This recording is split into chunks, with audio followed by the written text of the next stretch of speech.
Got some tour dates coming up, baby. Episode 109. And listen, when I'm sitting like this, you know what that means? Yeah. There's a guest. There's a guest.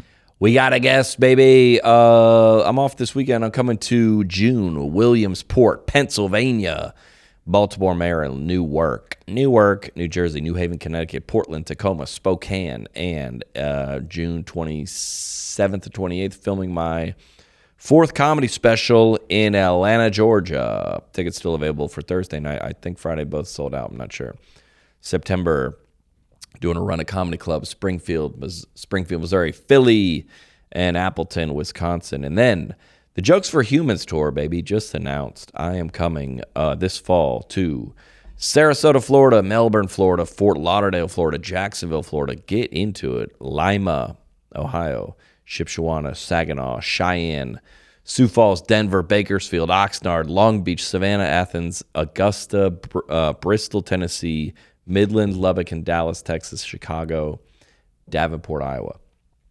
And I want to take like 2 months off during the summer, 3 months off. Good. Get out of here, baby, and then I'll get back into it in the fall. Tickets are selling well and fast. So get in with where you fit in, baby. Speaking of, this week's episode brought to you by Gooder. Gooder, ladies and gentlemen, makes $25 active sunglasses that don't slip, don't bounce, and are 100% polarized, baby. Lightweight, comfortable, polarized. Like I said, stylish. Tons of colors, tons of selection. We got a couple. You got a couple, Alex? Yeah, I got a few. Easton, not yet? Not yet. We'll get them, though. Yep. If you're active or running, they don't slip or bounce. Easy to clean. Stylish. Sunnies starting at $25. 1-year warranty. I didn't know that. 30-day free returns, 100% satisfaction guarantee. Gooder, 100% carbon neutral. 1% plus 1% for the planet. 1% of profits for the planet. Let's go. I got 3 pairs of them. Wore one the entire day at the Indy 500 on Sunday. Yep. Gooder was with me. There you go. They saw it all. Nice. All the outfits, the race. Gooder, I saw every... Dang, that's a big, crazy commercial. Think of all the things you've seen through Gooder lenses. That one's free, Gooder. That one's free, baby. If you want to listen to support the show, pick up a pair. Gooder, Goodr. There's no E in it. And is giving net positive listeners free shipping on your first order. You can go to gooder.com/net positive and use the code net positive to get free shipping. Gooder.com/net positive. Goodr.com/net positive, free shipping, or hit the link in the episode description below. Yep. Speaking of, do we have time for a quick story? Yes. Okay. Please. Can't wait. So, all right. This is going to be, I told Lydia this story last night. She goes, you got to tell this on the podcast. Perfect. Which I was planning on doing. Well, so if it flops, yeah, it's her on her fault. Yeah. Okay. So I get invited to the Indy 500, which I've been to things like this before as I'm not going to call myself an influencer, as a person of influence. Got it. That's the same thing. Sure. I'll let it fly. Yeah. I'm already digging myself a hole, I feel like. Okay. So, and you're usually going into this blind. And it, like, have you ever been to the Folds of Honor softball game we play? Mm-hmm. Did you go to it or no? No. Okay. So I know of it. Yeah. So you look up, and I went to, like, I play in celebrity softball tournaments, and you try to figure out who's there. Yeah. Who's going to be there? Not necessarily like Danae Hayes, who's been in here on the pod. Like, she was on my team. Mm-hmm. So I looked up, who is she? What does she do? What is she about? So just so you're aware. Yep. Okay. And it's, you always see the roster of who's appearing just because you want to know who everybody is. So the Indy 500, they go, hey, meet us at this parking lot. You're going to get on the celebrity bus. Meet at this parking lot at 9 a.m., which is, you're just going in blind. You have no idea the level of celebrity that's no going to be idea. there. Like, yeah. Am I like, you know how you see like celebrity golf tournament, there's one, like, you're like, are you the face? Yeah. Or are you like, was I a late ad? Or or was I an early call? All right. How are we qualified? And the worst thing to ever do is meet somebody and you're like, oh, whatever, and then they're huge. You find out they are huge. You can't go back, right, and be like, oh, so dude. Like, right. Yeah, you have to kind of, and there's also, everybody has like handlers or like publicists or assistants with them. Yep. So, dude, it's 20 of us plus, and you have no idea who's who. Yep. So we get on this bus, and I immediately, I mean, just because I know them all from Instagram now.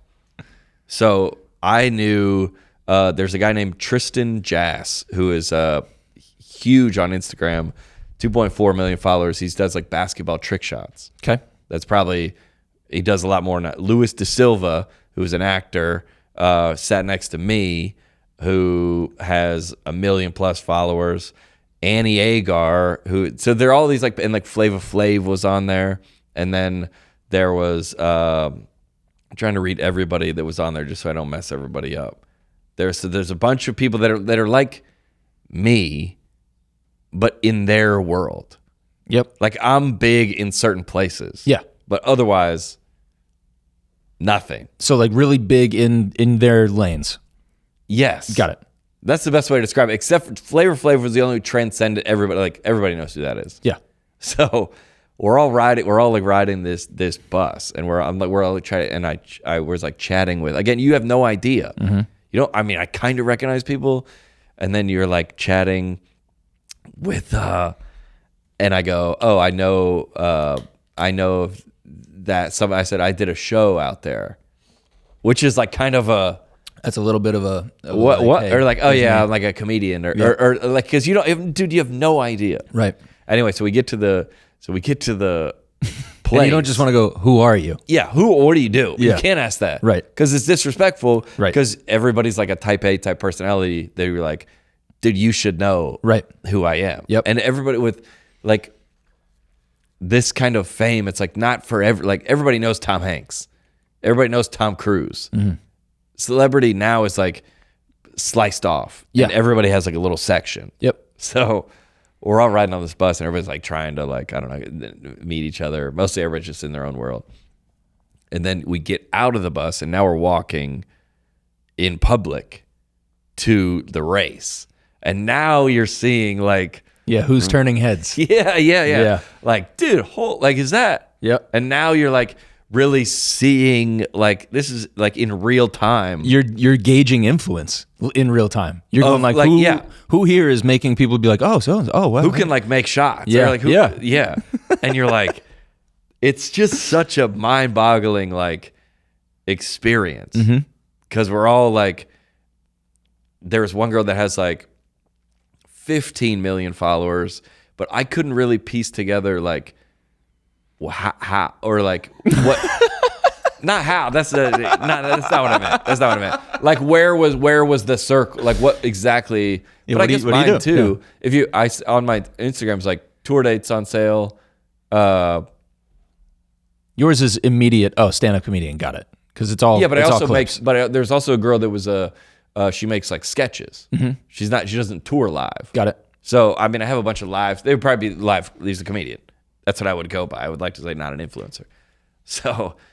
We all go there, and people are shouting me out. So they're like, oh, and people are like, oh, what's up? So you're feeling good out of the bus now. You're like, I'm definitely getting some nods. This is I'm feeling good out of the bus. The people are like, John Chris, what up? And as you were on the bus riding over there too, were you like, I can't wait to get off this bus and let some people see? Well, I saw the type of people that were walking in. Yeah, and I was like, these are my people. Yeah, I'm good. Yeah, I was like, a lot of American flag, overalls. Yeah. I go, oh, a lot of Crocs. You're like, I'm home. Oh, yeah. This is a home game for me. Yeah, let's do this. Wait. Yeah, you're gonna see me in front of my crowd. Let's go, dude. You kind of in front of my crowd? Yeah. Yeah. Okay. So we do the race. Everything was good, right? Everything was fine. And everybody kind of splits up once you get out there. There's like a bunch of different things to do. Some people are going on like the IndyCar, like they're doing they're doing laps in like a Corvette. Some people are going to meet and greets. Some people have radio, a bunch of different opportunities. So at the end of the day, I'm sure that's 20 of us. There's the bus that's taking us back after the race. There's 3-hour rain delays. This is 7 hours later.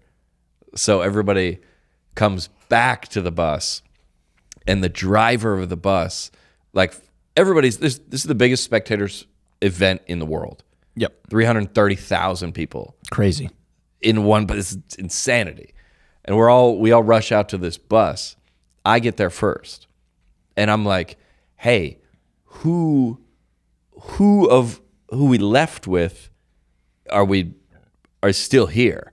Everybody has like, there's no way with the 3-hour rain delay, there's no way these actors are still here. Yeah.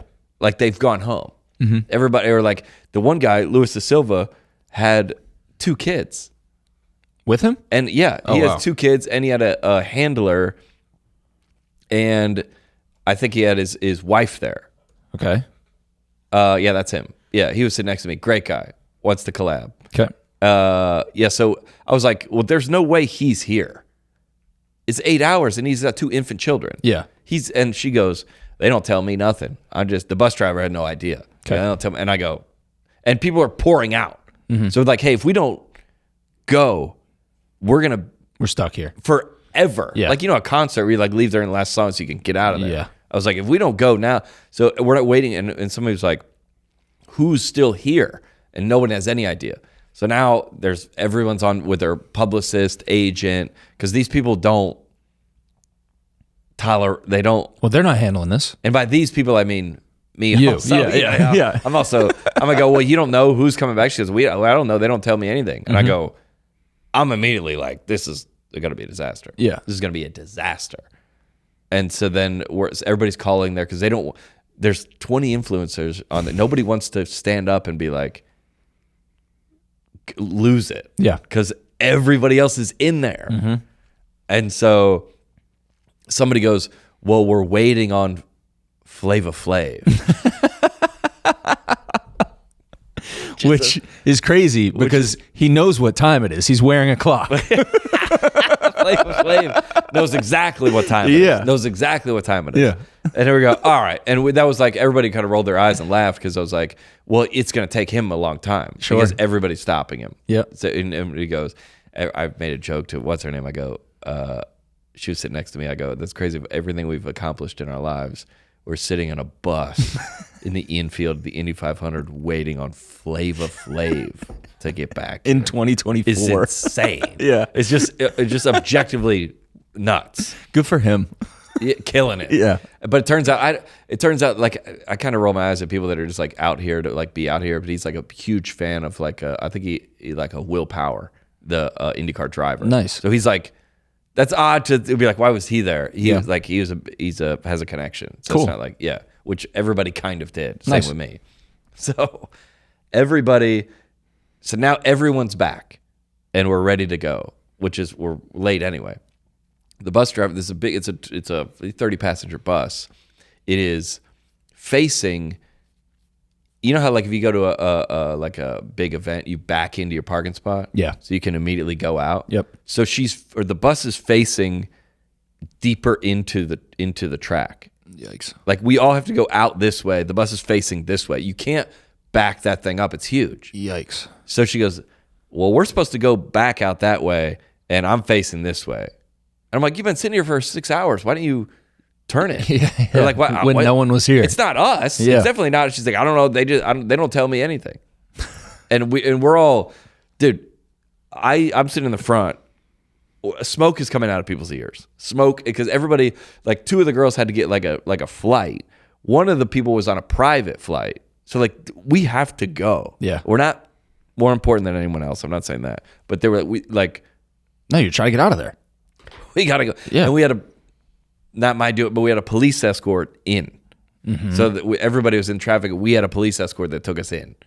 And she goes, we don't have a police escort out. Yikes. And everybody, I'm telling you, it was so fascinating. It's just like a cultural moment because I leaned over to, I don't have to give everybody's names, but I leaned over to her. I go, this is so wild because everybody in here, the reason we are in here is because we don't tolerate this. Like amongst our teams or like, everybody does it this way. I'm doing it this way. That's why we all have jobs because we couldn't like work in corporate America, or we go. I'm not doing it that way. My whole career, you can't do. I'm gonna do it. So everybody's sitting in there. No one knows what's going on, and I'm gonna say 30 minutes have passed. We have not moved a revolution on the tire. Yikes. Because we went all the way in the deepest place into the infield to turn around. Yeah. And now we're at the back of 330,000 people. And so one of the guys, I think he was a former NBA athlete. He goes, well, do I have time to go to the bathroom? And they were like, yeah, sure, we're not moving anywhere. And so he gets off with his like camera guy, and they didn't come back. So I don't know where they went. They're still in Indy. Well, everybody is at some point going to be like, I'm doing this myself. Yeah. And everybody that has their own business goes, I'll no. And he's probably like, my people will get me out of here. This is ridiculous. I'm not waiting on this bus driver. Yes. Yeah. So I go, I can't be on this bus anymore. Yeah. I'm going to find my own way. Yeah. So Annie, I don't want to mispronounce her last name. Annie Agar I believe is her name. She's a influencer. She makes a bunch of sports, makes a bunch of videos about sports and the NFL and stuff like that. She's great. Okay. Yeah. So, and we had talked like during the day. So I go, okay, I'm going to go. And she was with two other girls that were influencers that were with her. I go, I'm going to go. And I go, let me get your phone number because, and we're going to share locations with each other. So if I'm trying to get out of here and this bus catches up to me, I'm going to get back on the bus. Yep. And everybody, they're smart. Like, but we kind of did that. Like, I was like, Flav, what do you think? And I was kind of joking, but he's like, I don't know, man. I don't know what to do. Like, he was like, oh, say. Oh, yeah, we clipped that. Yeah, dude. So I go, hey, let's share locations. And she's like, are you sure you're going to go? And I was like, yeah, I think I'm going to not. I'll figure something out. But we had to arrange this like public, like in the bus. Mm-hmm. Everyone else was listening to, and I was like, I'm going to. As you guys are just scheming. They're just all like listening. I was like, and we got everybody has to go back to where we met the cars, which is 4.5 miles. Mm-hmm. So I was like, might as well be 500 at this point. Looked it up. It's a 2 hour and 20-minute walk. So I was like, all right, well, 4 hours. I mean, I can run 4 miles on a treadmill. I'm wearing jeans, but I was like, there's no way. All right, so I leave and I tip, and it was a lot going on, and I didn't want to get like, I was like, I'm abandoning the group, like we're on the deck of the Titanic or something like that. Right. So I tipped the lady $100. The bus driver. Yes, and I go, thank you so much. You've been great. You've been waiting out here for 7 hours. Yeah. We're very thankful you've had the opportunity to help us out. I'm not mad at you. Peace offering. Yeah. I leave, and now I'm like, oh, this is like the Amazing Race. Like everybody's seeing where I am. I shouldn't have done that, I don't think. Because if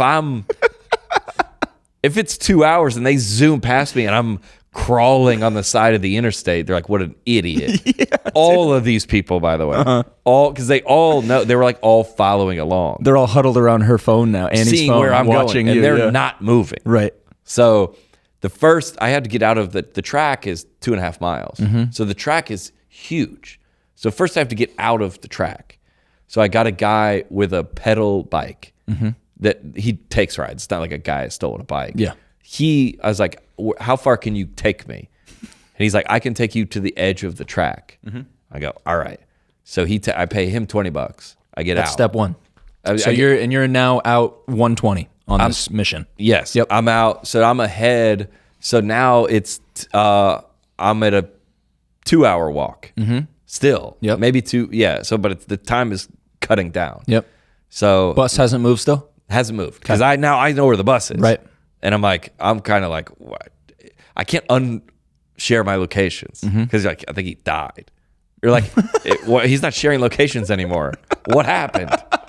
That's actually funnier. I wish you did, because they would have been like, dang, man, we don't know. And he's just never heard. We never posted again. Yeah, they would have to see if an episode comes out this week to see if you're all right. He said, I don't know. Yeah. So now I'm like, they can see where I'm going. So I'm on the road, but you can't call an Uber there.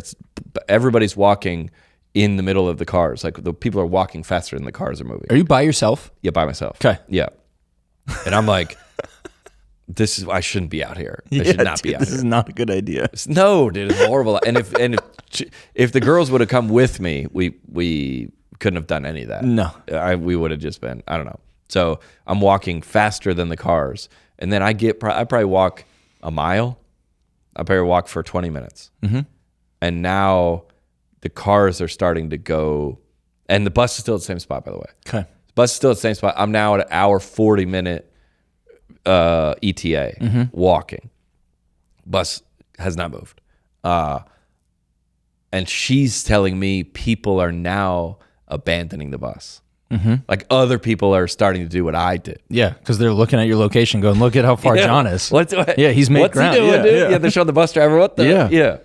So I'm Are you sweating your face off, by the way? Yes. Okay. Yes. And I'm like, maybe I should run because I don't want this bus. If this bus zooms past me, it's over. It's a bad look. It's a very bad. I'm on the sidewalk. I'm like, they're not stopping for me. They'll be like, you left us. You're gonna thumb it, and I'm gonna get, dude. Imagine me walking back into that bus, sweating, soaking wet, in front of all those influencers, and be like, $120 down, getting back onto the bus that you already tipped.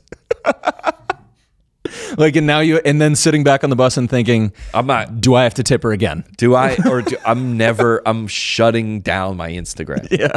Imagine I'm standing there, they pull up, stop, like, and open the bus door, and hey, everybody. So sidewalks are nice. Yeah. I mean, I'm all in with this. So, and now there's a bunch of stoplights, and it's pretty much one road from it's downtown, it's straight, right? Mm-hmm. And so now the cars are starting to move faster because it's an hour after, but there's lights. And I was like, the cars are going past me. And I was like, I got to get to one of these stoplights. And I think I got to just ask somebody to get in their truck bed. Oh my God, dude. I'm going to say the Indy 500, there's plenty of truck beds. Yeah. I don't know how else to say that, but there's a lot of truck beds. With some choice flags in the back, I'm sure. There's a lot of truck beds. Yeah. A lot of truck beds these days are now covered with the little lining thing or whatever. Yep. So I'm looking for all right, who... You need a good old boy. I need somebody with their like windows down. Yeah. With like not drinking, but like being like... Someone who's having fun. That I could ask, can I get in your truck bed? Mm-hmm. So I was like, hey, and we're at a red light. And they're like, these people have been backed up in traffic. So like, we're trying to get out of here. Yeah. So I go, there's a man and a wife, and there's 2 kids in the back. Mm-hmm. And I didn't see the kids in the back, but I go, hey, can I have a ride?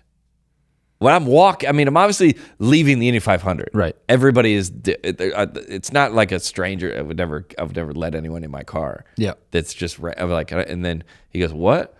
And then the wife goes, he's wanting a ride. He's like, where are you going? I go, that way. Like, which is probably not the thing to say. Wherever y'all are going, I'm going. Yeah. Wherever you're taking your kids. And he goes, there's like construction. I'm going there. There's like construction equipment in the back. Okay. There's like some, this is like his work truck. He's a contractor or something. Yeah. He goes, hell, yeah, sure, man, hop on. All right. So I'm in. Okay. And now I immediately send a video back to the bus. Me in a truck. I said, yeah. Can we put it in the episode? Of course, dude. Okay. First, I send the video of the pedal bike. Yep. I go, I'm one step now. We have to put these in the episode. I got it. Yeah, I'll send them both to you. Yeah. I was like, so now I'm in the back of the truck. Oh, and I got a video of all of everybody in the bus too. There, we're right in the back of the truck. No way, dude. I'll send it to you. Yeah. Yeah. So now I'm moving. Yeah. And I don't know how, and they go, and they took me all the way. They were staying in a hotel. And I was, the back thing was open, so I was talking to them. Mm-hmm. They're like, and I was like, this is the wildest story you've ever heard. I'm a comedian. I was like, my name's John Crist, and I'm trying to get back to this bus, and we just left this bus with Flava Flav. And they were like, what? And I got back, and I'm like, and I was just driving home. My car was there, and I was like, but I just want to go home. So I got 4 hours to drive home. I start driving home, and they can all see my locations. They're still there. Dang. Still inside the track. I wonder if they're still there to this day. They might be still there, but a lot of them, because we all tagged each other, and I was like, are y'all still on that bus? And they're like, absolutely elite move. That feels so good when you outsmart the crowd like that too. Well, I feel like, with like Lydia, if Lydia was there, she would obviously not. I was by myself. Yeah. There's a little bit more or if I was with anybody or like I was like, but you're like, everybody's feeling it. We cannot. And then the president of the track who like texted me, they were like, we need to hear what happened with the influencer bus. Like it was like wow. Like they got hit up by people's teams. Yeah, because there was like everything was great in the race except like what happened with the influencer bus. Yeah, of course. A disaster. Yikes, dude. That's tough. But now I'm being known as the guy that left the bus. Yeah. And made it. No, I mean it's good to know that like if we ever get into some trouble, you'll just leave everybody behind. Oh, but like that's all. Hey, I'm gone. Yeah, see ya. Like it's just like the type I want to live. It's the same. Yeah, it's the same type of energy where like you're not getting like service at your table and you go to the bar for a refill. Yeah. You're like, nobody has any water. Yep.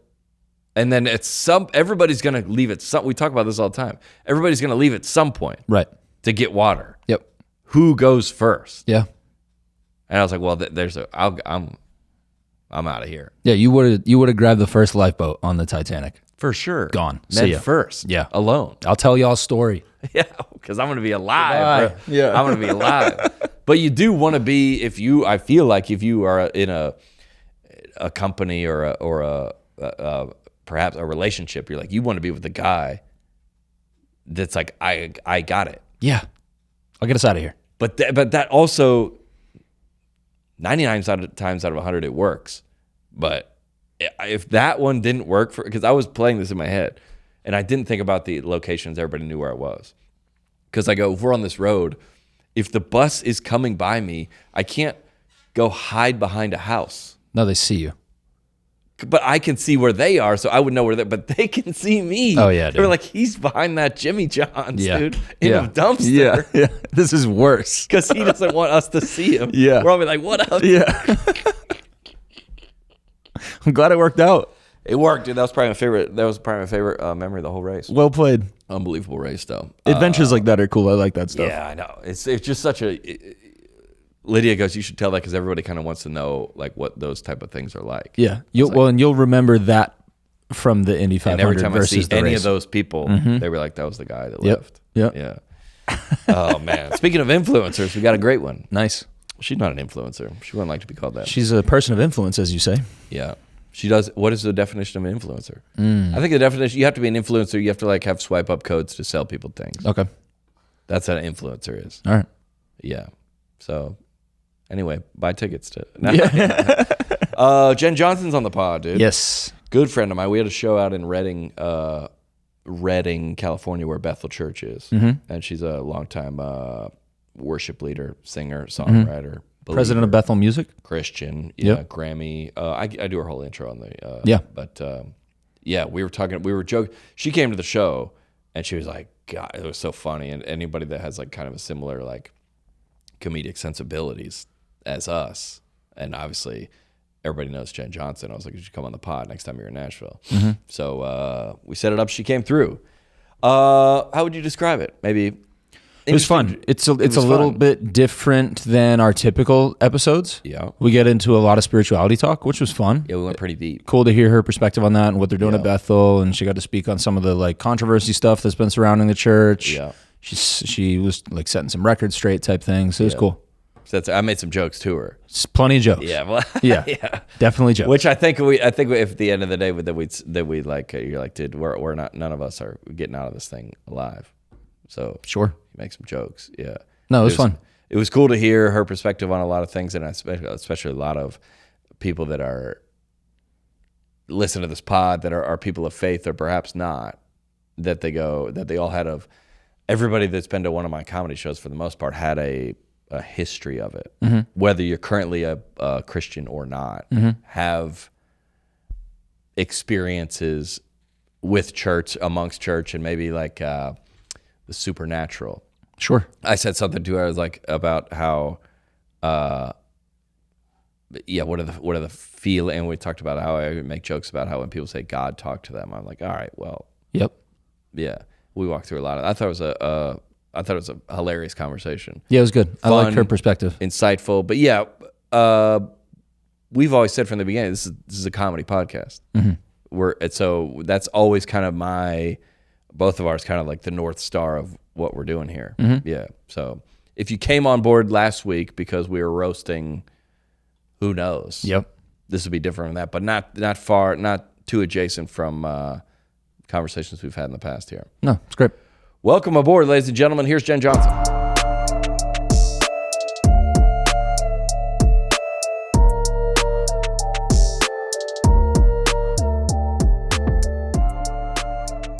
Oh, are you ready to go, ladies and gentlemen? Let me do the intro. You want me to do the intro? Hit it.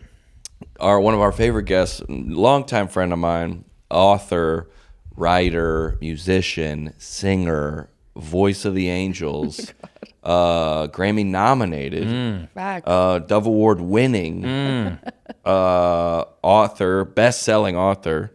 Ladies and gentlemen, Jenn Johnson's in the house, everybody. And let me say up top, this is not looking good for you on YouTube. With like, you do have a Starbucks cup with a very specific order. It looks like on there. So if you're coming in to be like, I'm low maintenance, I'm chill, that's not looking good for you. What does that say? This says oat milk vanilla latte for Hallie, which is not me. Oh, it's not even you. All right, you're off the hook. Great. All right. Oh yeah, fresh in town off of the Caleb Fan Awards. Yeah. Do they still call it that? It's the Caleb Fan Awards, yes. Yeah, the dude. weekend. How was it? A smash. Great. We led worship for one of the days. Opry. At the Opry, yep. Holy Forever and Goodness of God. And then the next day for the award show, did a little duet with our lovely friend Josh Baldwin. Oh, yeah. Made for More, his new song. So. Do you know this is probably a story I've never told before. I told my girlfriend that I loved her for the first time after listening to Goodness of God. Stop. I did. I Nice, dude. love that. I was overcome with emotion. Oh my dude. gosh. I think you were singing, you're like, well, this isn't really what we had in mind. But I'm here for it. it's Honestly, more like, down. it's more for God, honestly. But Here for it. It's for all the love. No, it's so cute because glad you were moved. That's like now the wedding song too, right? Like it? the wedding song of the year for Is Goodness of God. I wrote that actually after we had just had our adoption with our first little guy. We have 5 kids. Yeah. 5 kids. We have 5 kids. Children. Take it in. 5 it's a kids. lot. I'm 2 tired. adopted. Yeah, 3 biological and then 2 adopted. Yeah. And our little boys love you know that. Oh, but they were just in here running around. They were going to take over our podcast, I think. Yeah, they could come on tomorrow, next week. They would have probably been more fired than You'd be like, hey, you got to sign an NDA before you said because for you're going to tell too many secrets about mom. Bring it. We'll get him to tell some more jokes. It was written how, he said? We had just adopted him. We weren't planning on adopting. God spoke to us crazy out of the blue, actually watching a TV show called This Is Us. Don't recommend the full show, but the number 1 episode, this family adopts this baby. And you were watching just so you would know what the world is, so you can connect with them. The pulse. Yeah. Absolutely. You're like, yeah. No, my friend's like, you have to watch this show. You're going to love it. And it was just this crazy God moment. And both Brian and I were like snuggling on the couch. And we like literally in the same moment, snuggling. Do you do that? I think he said snugging. You can do that if you're married. Okay, so yeah. It'll be in your future. Don't worry. Someday, John, you'll snuggle. Someday, dude. Oh, Lord, let it be. You're going to love it, too. It's really You're nice. going to love it. It's really good. Yeah. The other stuff's great, but that's best. So, Save yourself, though. Save yourself. Amen. Being married is amazing. The best is you don't have to go home at night. Oh my gosh, it's glorious.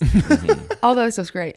But we are watching the show, God Speaks to Us. So we adopt this little baby, and it's changed our life, honestly. Like these 2 little boys have just brought our family closer, and it's just been absolutely wonderful. It's chaos. It's a zoo, but it's amazing. Yeah. And so the adoption takes about 6 months to close, where he's officially yours, no turning back, legal, everything signed.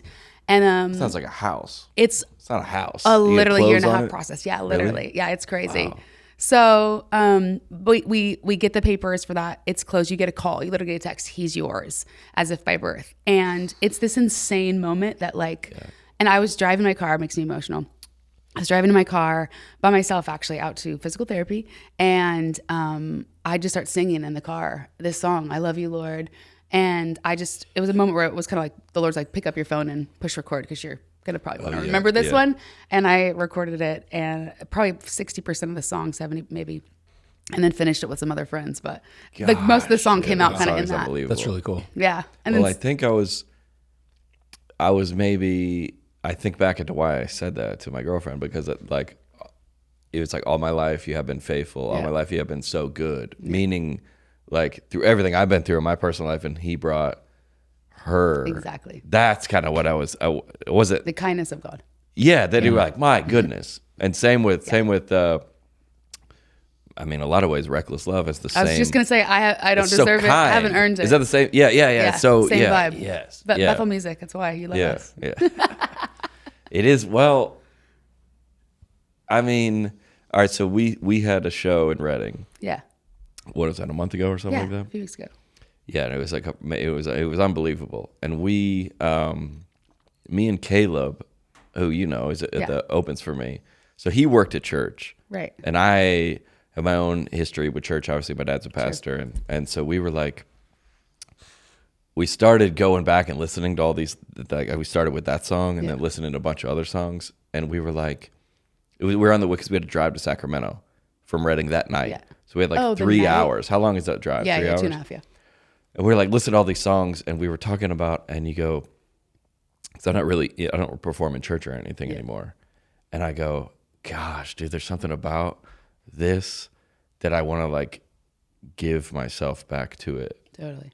Is that a fair thing to say? Absolutely. And I don't even know what I'm trying to verbalize really, but it was so like all those like feelings of like that music or that. And I think everybody our age has like, I think I described, because he used to work at church, and he was like, and we described it as like, fortunately or unfortunately, it's like going to a restaurant that you've worked at. Sure. And then you know everything about it, and you're like, I can't really eat there anymore. Right. Is that a fair assessment? I mean, the church as well. I grew up in the church. I basically sang my first solo in church when I was 5 years old. So I started my comedy career. The Arky. The Lord said, and the love is gonna be fire. It was fire. Everybody got saved. Playing in the Spirit. Yeah. Everybody got saved. We should bring that guy who wrote that song in. He's like, give him a high five. No, how did you write it? He's like, well, honestly, that was a deep moment. I was hungover. Yeah, I was adopting children, and oh my gosh, I remember that song. I just heard that the Friends in Low Places was written on the back of a napkin. Just a songwriting moment. I was like, wow. So yeah, you never know. I met that guy. One of my first weeks in Nashville, I met that guy at Losers. Stop. Garth Brooks? He's still down there. No, he's not even their OG. Oh. Yeah. He's still down there. I heard, okay, this is true. I heard two guys wrote the lyrics on the back of a napkin in a bar to Friends in Low Places. Anyways, I love stories of he's doing all right. Where songs worked out for him. Yeah. Now he's a bar holder, right? You know what they do? Yeah. In Nashville, they do. I want to get back to this conversation, but in Nashville, every time they do a writer's round, they tell you how that came about. Is that too much? I don't see that much in Christian music. Yeah, it is. Like they would have done that at the Caleb Awards. Yeah. If they tell you how it came about, like you just did. Yeah. I think it's cool. I think it's really cool especially if it's like a story that is from someone's life. You know, like I have a song called "You're Gonna Be Okay." Yeah. And it's been a really special song because it doesn't say Jesus in it at all, and I felt like I was supposed to write it that way so it could be for anybody anywhere. Yeah. And when you sing it, you feel it, kind of like Coldplay "Lights Will Guide You Home." Like, it doesn't say God in it, but you can feel God in this Chili's. Yeah. So you can. It's that kind of like message that people can hear. Yeah. But the story behind it is from when Brian had a nervous breakdown. My husband went through a nervous breakdown, and I originally started writing the song for a friend and ended up finishing the song, writing it for myself and our family and for him. And so it's wild. I love hearing the actual behind the scenes of like why people. Songs came about. Yeah. This week's episode brought to you by Rocket Money, baby. Did you know nearly 75% of people have subscriptions that they've forgotten about, Alex? Dang. Listen, I'm on to Rocket Money. You're on Rocket Money. Yep. between the tons of subscriptions that you don't know you buy. I've gotten I got Facetune last week. I'm not proud of it, but I since deleted it because of Rocket Money. I've been trying to save money for a while. Yeah. But it seemed like my bank account stuck. What is it? What are these things coming out of my account? Thankfully, Rocket Money is here for us. It turns out a bunch of the subscriptions I was paying for that I had forgotten about, Rocket Money helped me cancel some of the subscriptions I was paying for. And some of them are now finally starting to see my account balance go up, baby.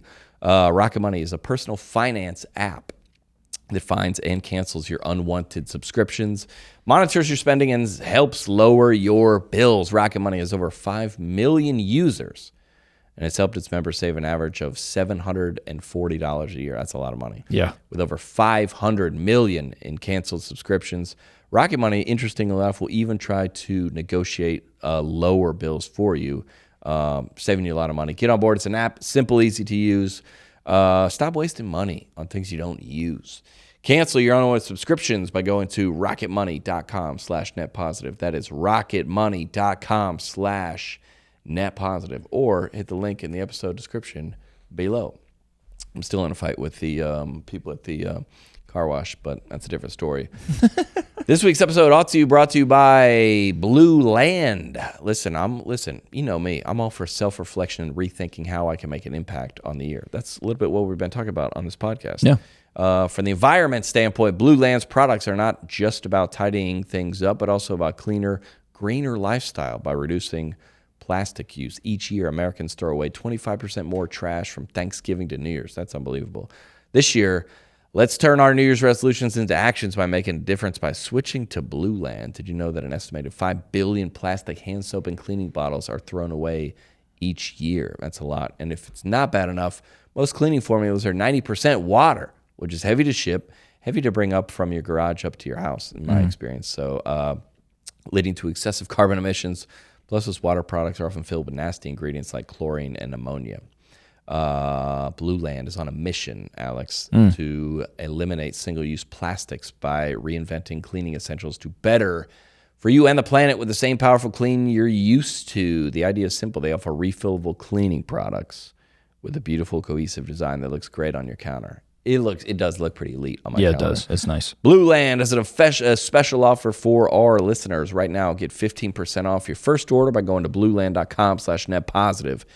You won't want to miss it. Blueland.com/netpositive for 15% off, ladies and gentlemen. That's blueland.com/netpositive. Get 50% off or hit the link in the episode description below.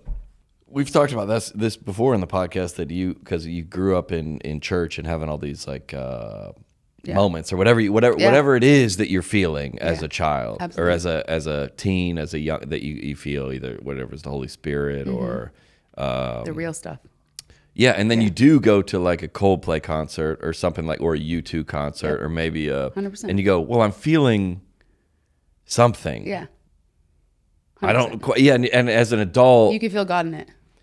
I think so. 100%. I don't know what it is. Absolutely. I think that's how God designed everything, is for you to see him and feel him and hear him in everything, in nature, in creation. Like, I think he's speaking to us constantly. It's not just like this big voice or this like even still small. Like, I think he's literally everywhere in everything. Yeah. And I think you can really hear him and see him. But the church is funny though, because the church gets so much like nonsense, and there is a lot of nonsense, but for someone who grew up in it, I grew up in a small church and I had moments with God, like you're saying, like encounters with God, right? Like personal things where you're like, this was a moment that no matter who says what, no one can take this from me. Like, I know that it's real. And I had that many times as a kid, like growing up, where God had spoken to me or had an encounter with him, or not just in the Bible, but in something bigger. But church,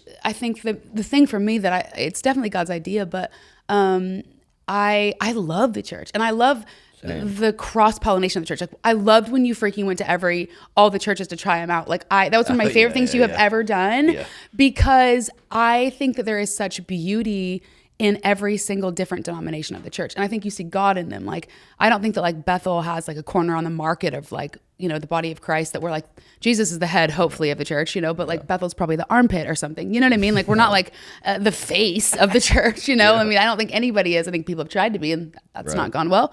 But I really view all the different denominations as a different part of the body of Christ, very needed, some more, seen than others, but all very important. And I think that gathering together, like there's worship music or moments like is beautiful, but like there's nothing like gathering together. Like I think Tomlin or Matt Redman says, like the people of God singing the praises of God. Yeah. There's just nothing like being in the room. You can't sit home and watch it. You have to be in the room.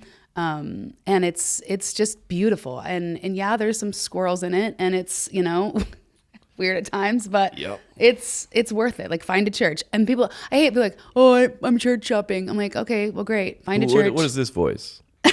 What's idiots. Church shopping? Who is that? Who's idiots? Who is he?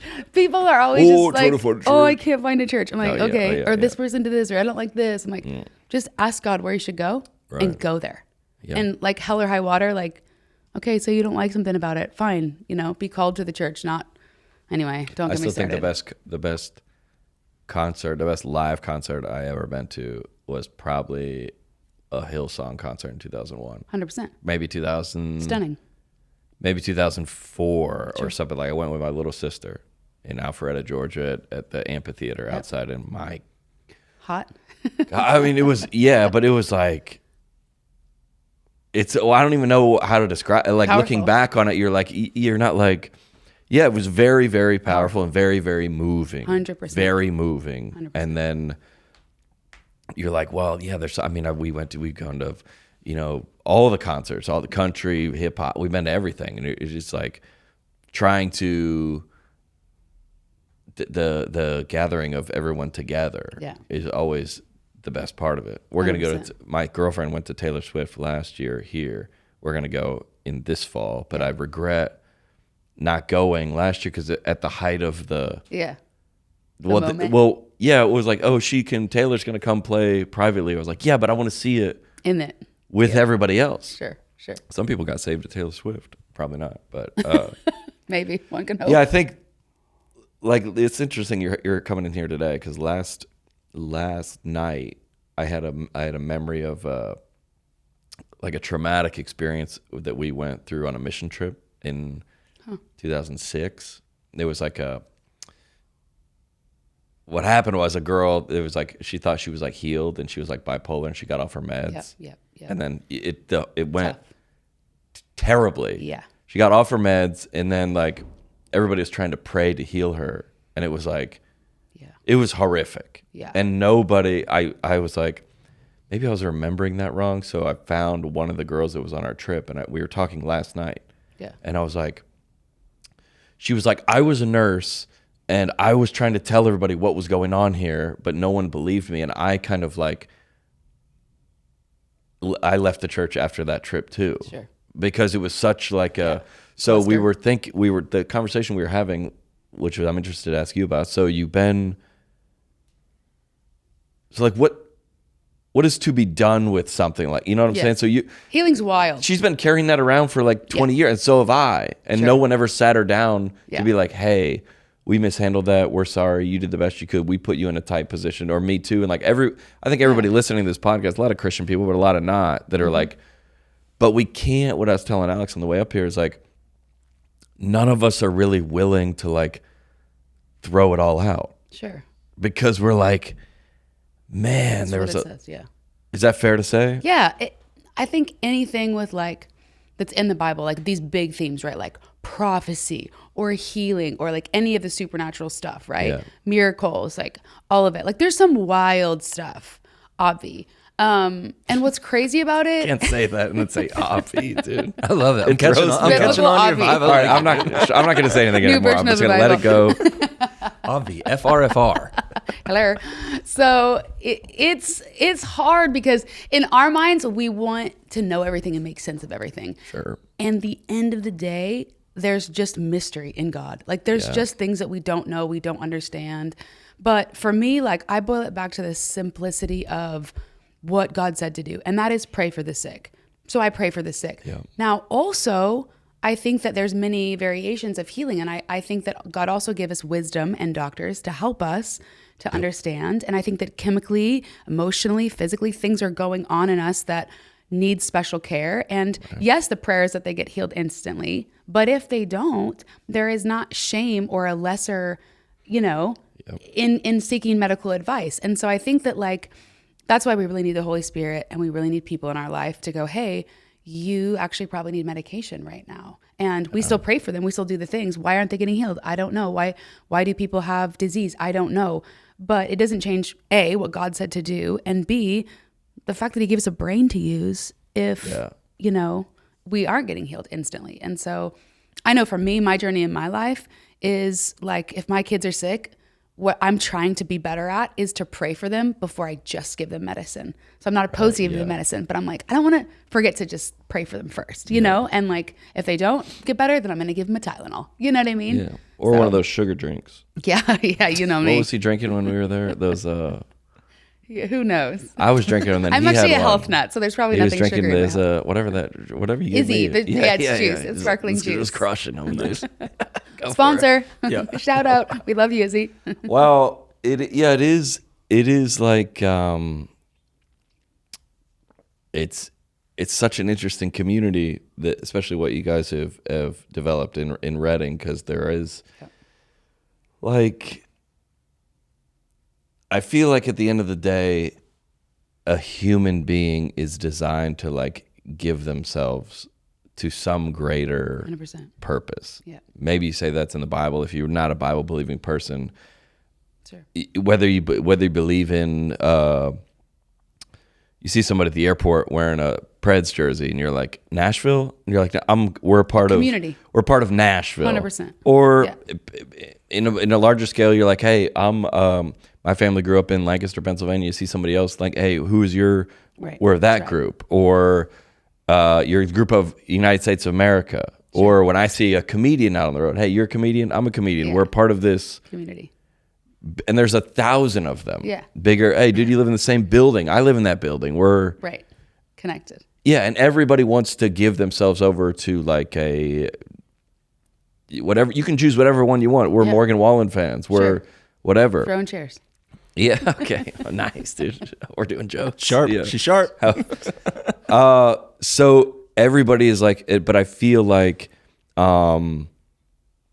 if you give yourself all over to the church, or I see a lot of people on Instagram, TikTok mostly, that have been hurt by it, and then it's real, have given themselves all over again to the other side of this deconstruction or whatever they call themselves now. I was I want to just be you're doing the same thing. Sure. You did it.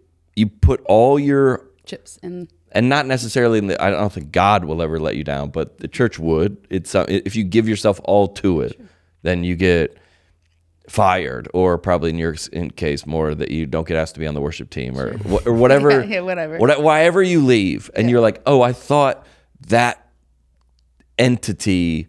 Yeah. If I decided not to be a Falcons fan anymore, they would not care. They would be we don't. They might. Unlikely. Even if you have the sweet season ticket holder, you're hey, I'm leaving. Is this franchise going to be okay? They're everyone fine. Yeah, we'll be fine. So then you go over and you join the anti-Falcons. Hey, you've just swung to the opposite side, and you're giving yourself. And I'm man, with so many pastors who've had scandals, or that you go, I can't. Yeah. Give myself all over to it, but I do. But there's something about this community that I love. The struggle's real, because anytime humans are leading anything, they're still human, and we all need the grace of God. We are all falling short, and I think the thing that God's doing in the church that's real obvious. There again, is he's highlighting the fact that leaders actually struggle too. And it's really important, and I think you're the freaking king for it. It's important to struggles? Be honest. You're the king of struggles, bro. You heard it here first. John, Leaders struggle. John, you obviously 100%. A lot of time. I can tell you all. authority. Yeah, you know. I can tell you. I'm Shots fired. right with you. Just didn't go as public. got you. But I think that like it's kind of ridiculous that, because I understand it because I am a leader, and you have a tendency to want to hide your weakness, because if you show your weakness, then oftentimes people will think that like, oh, then I shouldn't follow them. I should, do my own thing or whatever. And I think that's the thing that I think God hates. And I think there's a lot of pride in it, is that like leaders mess up too. And if they're honest about it in the beginning, then sometimes it doesn't unravel over 40 years and take a movement out, Yeah. And so I think that what's hard about that is what has been previously is this cancel culture of like, if you talk about something that you're going through that you've done, then they're going to take you out, right? You're out, yeah. Something I really appreciate about my father-in-law, who's obviously been the pastor of Bethel for like 30 plus years. Yep. And the reason I even came to Bethel from my small church growing up, we moved, it's about 4 hours away in California, is because it's the tribe thing of like, I just knew like these people are my people. And I also had a crush on Brian when I was 12, but did he have any tattoos back then? he had, yes, he had a 12? tattoo. When I was 12, he was 16. Oh, okay. And he had a tattoo. He had a cross tattoo with like a little thing, a bad Bible boy, verse dude. around it. Bad Yeah. boy. No, he's covered. He has like 45. I don't know, probably more. He's so cute. We just had 24 years. We just celebrated unbelievable. 24 years. Yeah, 24 years. Yeah, That's 24 years. of marriage. And I still like him. He's the best. I'm like, you can't die because there's no one like you. So I'm up a can't creek die. without a paddle, as my granny said. Guys can't do anything without permission. We can't even die. It's Crazy. Yeah, don't die. It's nuts. I'm dead. Guys can't do anything without permission.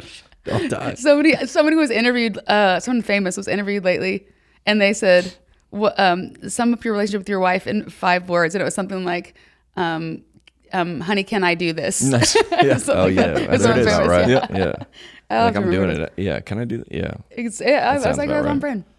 No, but he's amazing. But yeah, it was like what they were going after. It was like, I believe the Bible. I don't understand it all, but that's why we need the Holy Spirit. And so, and they were going after it. They were risky. They were like, let's pray for people. That's what attracted you in the beginning. Yeah, Okay. like let's pray for people. Like and even the humility, like again, like in like if you do something wrong, like you repent. Like that's what the Bible says. Right. And like you don't get thrown out, you get help. And it's all about your heart, right? It's not about like if you're perfect, because no one on the planet is, especially not leaders. And so the heart is for quick repentance. And so I just love that. And I love that like even with like prophecy, like Bethel gets a lot of weird rap, and there's a lot of things that like people say about Bethel that just aren't real. Like hands down, they just aren't true and aren't real. Besides the real estate, taking over the real estate in the Reading, that's true, right? Well, Trying no. to like world denomination, like Risk, the board game. We're trying to make everything awesome. That's my favorite one. Yeah. Did you say world denomination? Yeah, world domination. I like it. World denomination. That's That's a good. Christian. Pretty close. It's a Christian board game. It's a new Christian Christian punk version. band. Yeah.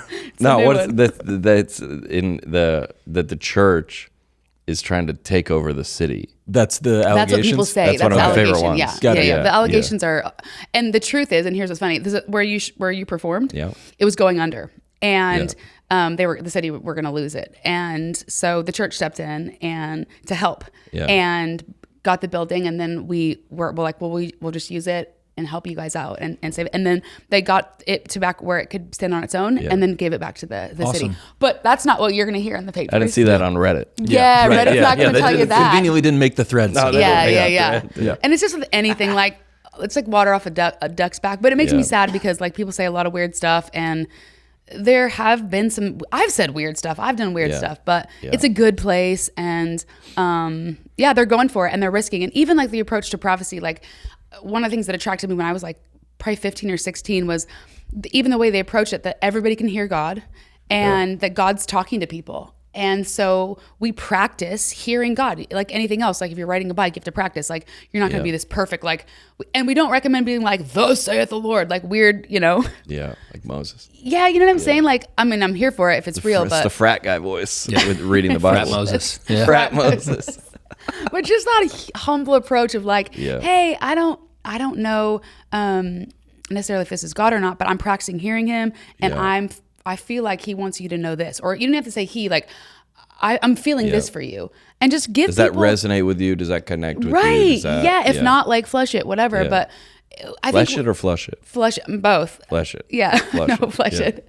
You know what I'm saying? I think like coming to people and like talking to them, or even evangelism, or like people who don't know God yet, like just being like, hey, like God loves you, and you know, he wanted to encourage you today that he's close to you. You know, like instead of it being this like big God like said. When you say, and I feel in a handful of times, maybe I feel like, I mean, I have a joke about it on the show about how God, I have a joke in the show about how the lady in my neighborhood is like, God spoke to me. Sure. And I'm like, so, he had a word about me. Yeah. So I was like, so you tell me God of the universe was like, I have a message for John Crist. I'm not going to tell him directly. Big statement. I'm going to tell my mom's neighbor. Oh boy. And he's going to tell, she's like going to tell telephone. John when he cut. Yeah. I have a joke about it, but I feel like I have heard. Yeah. The voice of God. Yes. Yeah. Speak to me. Yeah. But when I sit in church and somebody says, God told me. Yeah. I go, all right. Big statement. I feel like it's a very. It comes with a. Puts you on the fence. It puts you on the fence. God told you. That's just like. Yeah. Hold on. What? Yeah. Yeah. And it could be. I mean, like I've seen it where it's been said. Yes. I've experienced it personally yeah. when someone has said, I have a word from God for you. And they gave me the word. And it was so spot on and something that no one on the planet would know about me, and only God would. And so it can be beautiful. I just don't think we need it. I think it's like, just be humble and be human and be like, hey, I'm practicing. I feel that, you know what I'm saying? One time a guy came I was touring with Tim Hawkins, and a guy came on the bus. You know who he is, I'm not gonna mention it, but he came on the bus and he was like, is your like back, do you have like problems with your back? And I was like, no. Yeah. And he's like, oh. Thanks for trying. Yeah. But what is Cool. I mean, Cool. Yeah. Cool. Right. Yeah, there is that's like so was it God or what was it? It wasn't God. Totally. But then that's fine. Yeah. That's I think God's like this. You come at it with such a Sure. Which I don't Yeah. God's like, don't speak for me, bro. Sure. I'm good on my own. I'm good on my own. I'll tell him. Yeah. I'll tell him. I'll let him know. Thanks, dude. I look at it like this, like, okay, so with kids, we have a almost 7, almost 4-year-old. And I'm not looking for them to do what I say perfectly. Like if I go over there and do this, pick up these blocks and so I'm not looking for them to go over there and make it like what I would do. I'm looking for them to obey me and have a good attitude about it, right? Sure. And so I think that's what God's looking for, is like, he's so kind and he's so normal. Like we have to remember that, like that God is literally like the best. He's like he's your friend. So he's speaking to you things that I think in the simplest way, he wants you to obey and listen more than he wants you to get it right. Do you know what I'm saying? Like he's not looking for like the perfect thing. Like, so I applaud the guy who came on the bus. Like, is he extra? Was he incorrect? Sounds like it. But like, props to him for like being courageous versus like people who get things and feel things all the time and don't say anything.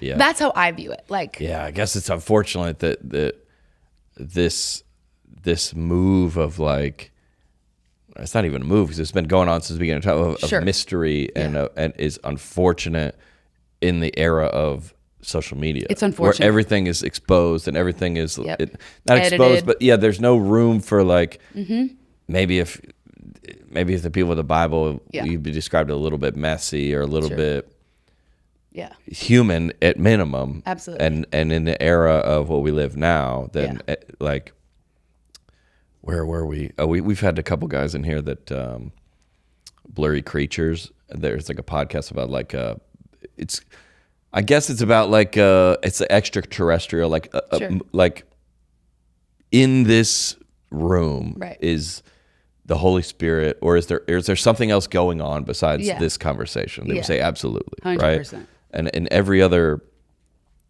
country, there's a very, very heavy oppression. A praying, and it's not to God, but an acknowledgement of it's like conspiracy theory stuff through like spiritual lens. Sure. Like we need there are other things going on. The crops to grow. Sure. And if it does not rain, which we don't know what is in charge of the rain. Yeah. We have no idea. But if it doesn't happen, we will die. Sure. So we need to, and if you pray to that guy and he brings, we'll follow yours. Yeah. It's like everybody's very, at least very, very, very spiritual. Sure. And in this, they talk about in this country, everything needs to be explained.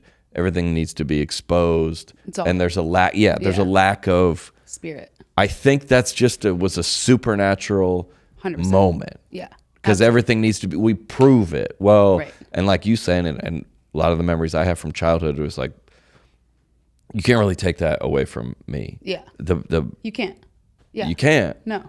And so you can say, we found Noah's Ark or we didn't, or what. I'm not going to get involved with that with you. But yeah, the experiences I had with the faith community and church and with God as a child are still very much, and you don't really know what to do with them. Right.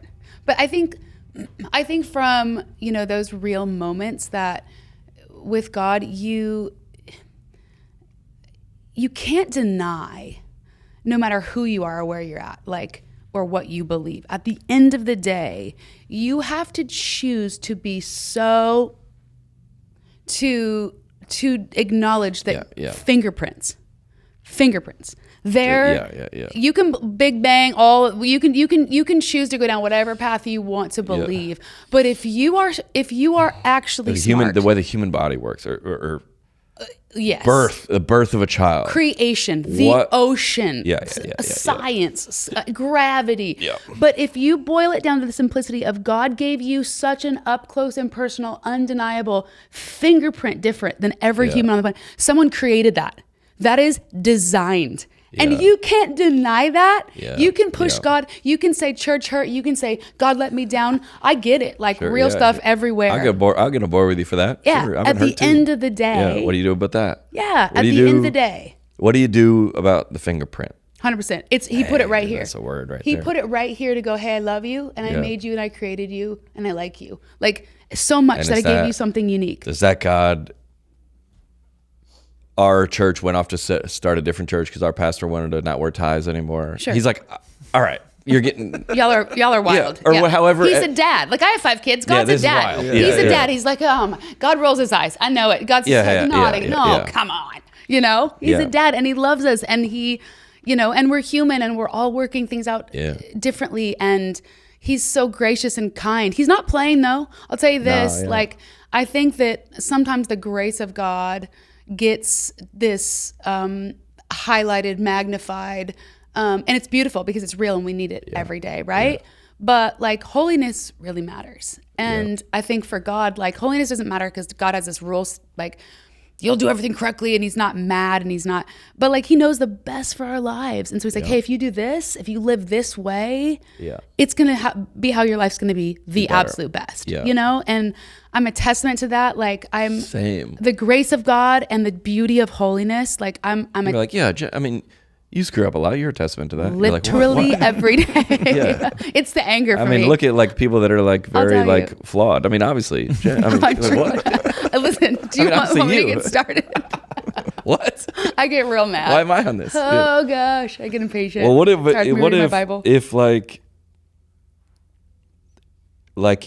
people say things about me on the internet that are untrue, very untrue, and people say things about you and your at least about your church that are me too. But think about they have you ever seen the worst of me? Have you ever seen what people razz me? It's bad, you guys. It's so bad.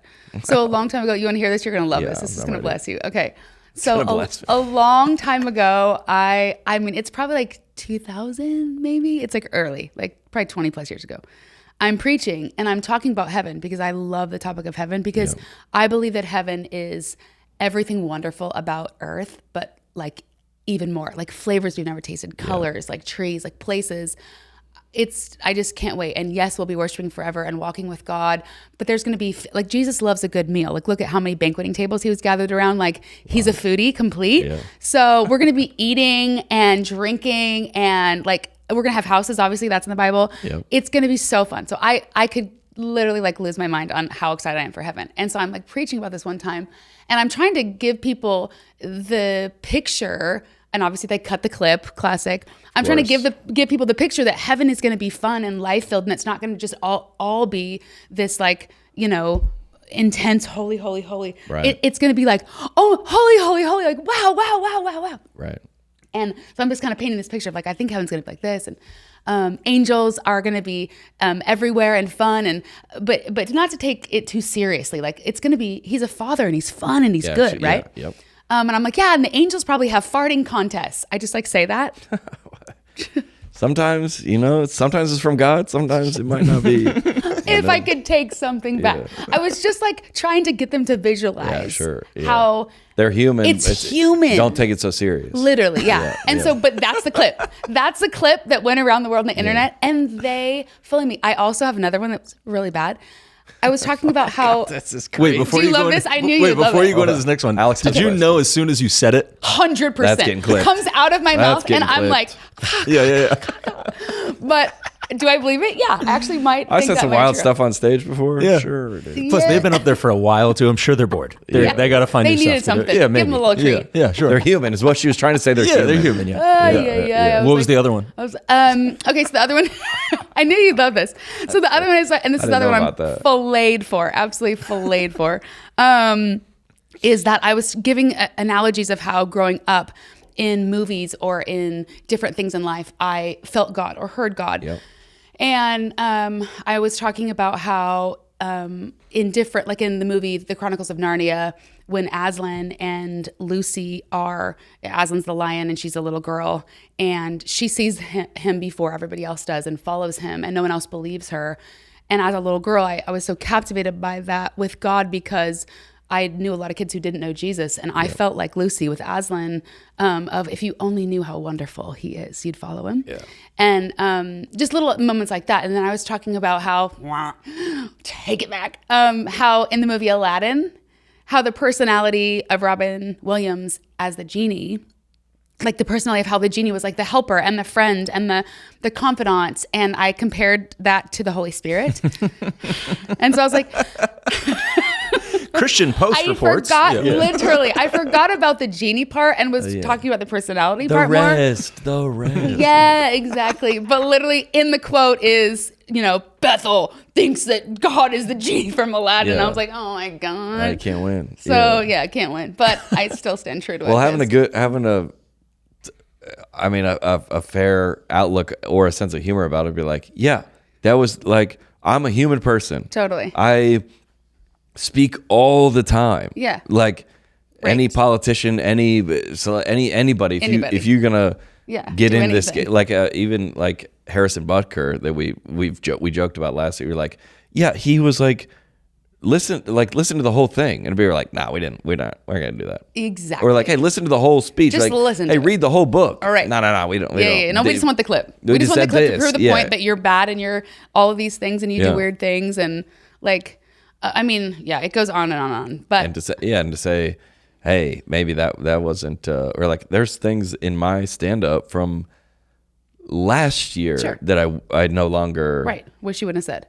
Yes. Or even just like things that or we said. I've just grown. Yeah. I don't disagree. I just wouldn't say that out loud anymore. 100%. That's it. It was a massive baptism in that, even culturally for us, adopting a baby who is half white, half black. Like it was an immersion of understanding that like I didn't even know. Like my whole life grew up with, and still to this day, obviously, people say, oh, they're mixed race. Like that would be a phrase I would have heard my whole life, would have never thought anything about it until in the adoption process, they educated us in another level. And like, I have a ton of black friends and all races. And so but just little things like that, you just don't know even until like 7 years ago. And they're like, no, you need to say biracial. And because mix has connotation of like, a mixed dog breed, and it's a negative connotation. And I was so heartbroken, I cried. You go, all right, that sounds, of course, I'll make that adjustment. Easy. Done. Totally. Yeah. And I think that's most humans. And I think that it breaks my heart that there's so much division, both religiously and culturally, and in anything in life, on the dumbest stuff. Yeah. When I feel like the enemy's like, if I can get you on the dumbest stuff and you all hate each other, I'm winning. Yeah, when it's like, just break it down and have compassion and help educate or help, you know what I mean? Instead of like being like, separate. Well, that's what we talk about this in here all the time, is that you got, if you go politics, Sure. the left Sure. is lobbing these bombs to the right. Sure. These right are lobbing bombs to the left, and they're both winning because they're both capitalizing and making money on 100%. the way the system is set up. And the losers are the people in the neighborhoods, The humans. that have a Trump sign and they have a Biden sign, and they now hate each other. Sure. And you go, dang, dude, that's unfortunate, because these people that are lobbing bombs probably don't care that much, but they're like, hey, this is. But look how it affects everybody else. Yeah. We got our kids in private school, and I like to fly first class, so I'm kind of gonna keep doing this. Sure. I don't necessarily believe this that much, and then unfortunately, It affects. it's the people that leave this church because they got a fog machine, and like, we're out of here. Sure. And you can have a fog machine or not, God probably doesn't care. 100%. And they say, well, yeah, but don't hate the guy, or leave it to start. Don't hate the other guy. Yeah. Versus. Exactly. And it's so much of it is stylistic and personality. Like so much of it is, and people stumble over it. And it's like, if that's not your cup of tea, that's not your cup of tea. Again, where'd God call you to serve? Where'd God call you? Then it becomes less about the human and less about the fog not machine. my job. It's like, do I love everything that is said and done at Bethel Church? No. I love the people, and God called me there. So it literally doesn't matter what happens. Yeah. Because listen, it hadn't been all peaches and cream for 24 years that I've been there, more. But I'm still there on the front row every single week, whether I'm leading worship or not, because God called me there. So it makes it easy, and I can't point fingers. Yeah, whatever these people say, like same with me. You go, well, yeah, there's been times of extreme prosperity and times of less, and you go, well, I didn't really. We went to the Indy 500 yesterday, and one of the other, we were with a bunch of like, I don't know what you call them, celebrities or influencers on this bus going to the race. And I was like, what's crazy about this is awesome that they've invited us out here, and but I was like, there's going to become a day that we don't get invited back. Sure. It might be next year. Yeah. It might be tomorrow. Yeah, it might be you go into the Grammys, or even you're like, or you go, well, I was telling the girl on the bus, I go, this is not why we started. Sure. This is all cool. Absolutely. But I started because I was making people laugh on my frat house porch. Exactly. And it was just, I don't want to over spiritualize it, but I did feel you made people feel better. God 100% in that. And I've made jokes that don't line up with how God would feel. I don't know, or maybe not, or we trash on people all the time on this podcast. I don't think God is like, we love that, but you do. Also, he likes when people don't take themselves. And too when people seriously do well, listen to this podcast and they go, man, I've struggled with disease, or I'm chronic, and then your podcast has lifted my spirits. Exactly. Same with what you do, 100%. and you go, well, I think when I leave this planet, that would be what I would like to leave. 100%. And even like a guy like Easton, we're like, well, if you're not on you are contributing. You are waking up, earning an income, contributing to 100%.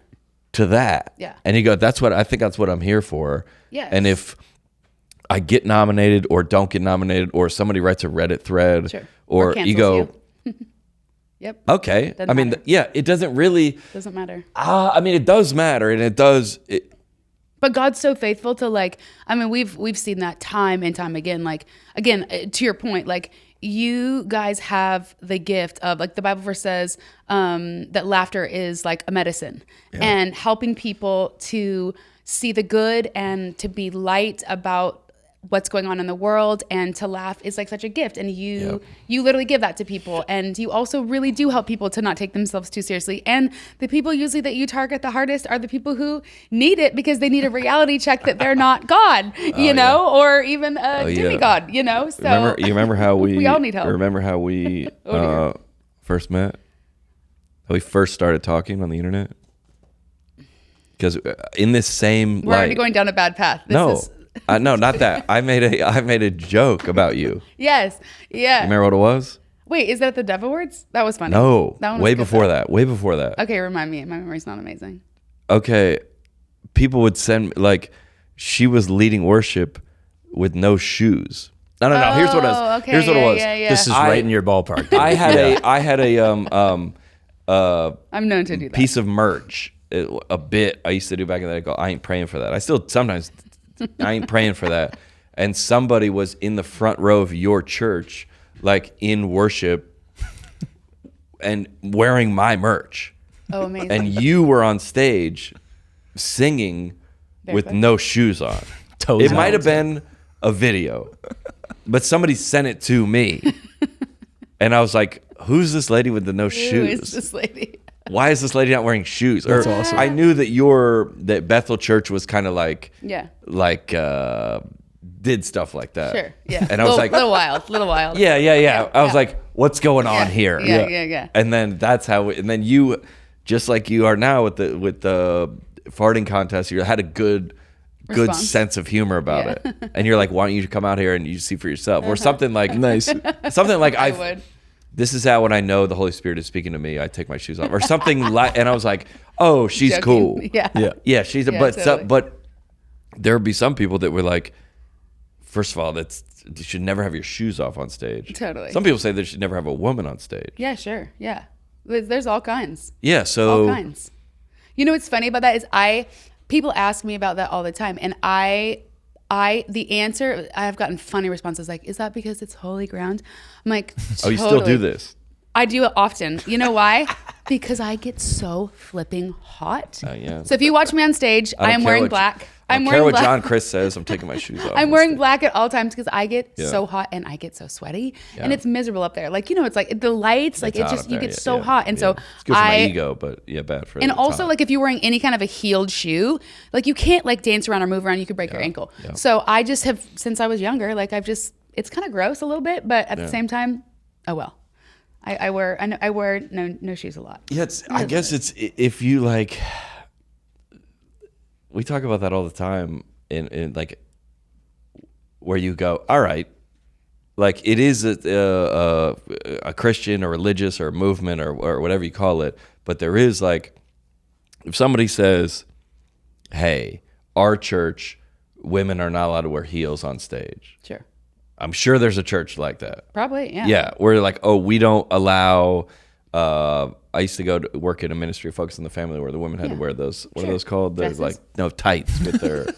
They make their skin like a darker color. Oh, yeah. Pantyhose. Oh, yeah, That's yeah, a terrible yeah. way to describe that. Yeah, Like, yeah. wow, That's- John, educate yourself, please.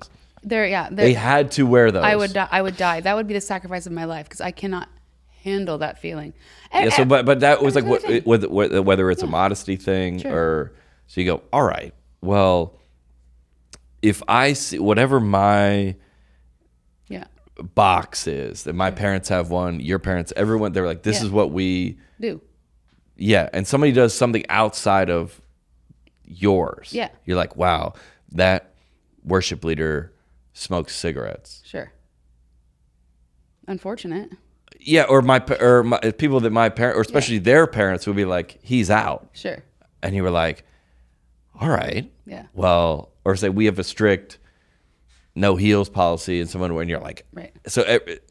And you got to go back to, I guess, the book Yeah. or the Holy Spirit, or to 100%. let it guide you, Yeah. and not be like, well, maybe that's something I don't understand. 100%. Versus Jesus took stands. Right. He was like, hey, Yeah. we're not doing this. Or like, and And there's so much division. I think that's what I'm saying. Yeah. With everybody and every possible thing in our faith. And I think it's so, like, at the end of the day, I find it's more helpful to, unless it's something that's like super weird, That's what I'm obviously saying, because you got to real draw a too. line somewhere. Yeah, that's real too, where you're like, actually, I think this is actually something unhealthy. And so it's not like everything's acceptable. Yeah. But I think that at the end of the day, as a leader, like, you're called to be for God, Yeah. to put in what he's leading you to do. Yeah. And so I respect that. If that looks different than what we're doing, like, I respect that for you. Yeah. And so I think that, like, it's totally fine that everybody kind of has their different things that they feel are who they are, who that tribe is or not. I don't think it's bad. So I respect it. And I'm like, man, if that's what you feel like God is leading you into, is to do, like, hey, we wear shoes here. Like, Yeah. fine, you know? Or- yeah. snakes or whatever that. Hopefully not. I mean, do you feel like that's tough? Because like in like now, I feel like Christian music I think is cooler right now than it's ever been. Yeah, and I think it's reaching a lot more people. popular. Yeah, it's good. Like it's Yeah. really really good and modernized and everything. And I think people have loved it and it's reached more Yeah. people. Two, I think that's then brought people to these newer style modern churches. Totally. What's your perspective on like how do you guys navigate that and how do you see that happening across kind of like not the industry but like Yeah. across the modern new age church? Yeah. It's wild because like a long time ago, it really wasn't popular, especially on radio, right? It'd be Christian music and then worship music was very separate, right? Oh, yeah. I grew up being, younger. I grew up on everything. Like I grew up on Christian music and contemporary and then also worship and we loved country. Like I loved R&B. Like, so I was kind of a melting pot of influence. But I think that, and also what God was doing around the world, even as a young girl, my parents, like whatever God was doing, whether it was a Hillsong or a Vineyard movement or That's like what I was. Toronto Blessing, like kind of wherever God was moving or breaking out moments of like little revival, renew, whatever you want to call it. We were, from our little town in California, just hungry to know what God was doing around the world, whether it was the musical influence or we were getting the cassette tape of the message someone had preached. You're not that old, Jen. I'm 42. I'm not I think I'm not halfway through with my life, so that's a good sign. But I think it became just more accessible, especially with like the internet and everything else coming into play. And radio really changed. Now you've got a worship station on the radio.